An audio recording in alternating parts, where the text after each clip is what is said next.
திருப்பூர் மாவட்டம் உடுமலை தேஜஸ் மஹாலில் தமிழ்நாடு வீரபாண்டிய கட்டபொம்மன் பண்பாட்டுக் கழகம் சார்பில் கல்வி உதவித்தொகை மாநில பொதுக்குழு மற்றும் தமிழ்நாடு அரசுக்கு நன்றி தெரிவிக்கும் விழா. தலைவர் பி.எஸ். மணி தலைமையில் செயல் தலைவர் செல்லகாமு, துணை பொதுச் செயலாளர் செல்வராஜ் ஆகியோர் முன்னிலையில் பொதுச் செயலாளர் ராமகிருஷ்ணன் வரவேற்புரை ஆற்றி நிகழ்வை துவக்கி வைத்தார். நிகழ்வில் மாண்புமிகு தமிழ் வளர்ச்சி மற்றும் செய்தித்துறை அமைச்சர் முபே சாமிநாதன், மனிதவள மேம்பாட்டுத்துறை அமைச்சர் கயல்விழி செல்வராஜ் ஆகியோரை கௌரவிக்கும் நிகழ்வு நடைபெற்றது.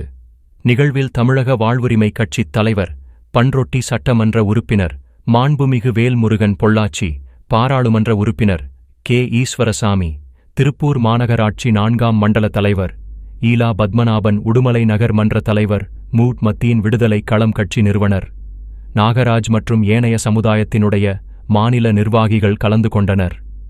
இந்த நிகழ்ச்சியை திருப்பூர் தெற்கு மாவட்ட நிர்வாகிகளாக மாவட்ட தலைவர் தண்டபாணி, மாவட்ட செயலாளர் விஜயகுமார், மாவட்ட பொருளாளர் மாசிதுரை மற்றும் திருப்பூர் தெற்கு மாவட்ட நிர்வாகிகள் மற்றும் இளைஞர் அணி நிர்வாகிகள் மற்றும் மாநில மாவட்ட பொதுக்குழுக்கள் உறுப்பினர்கள் அனைவரும் கலந்து கொண்டனர்.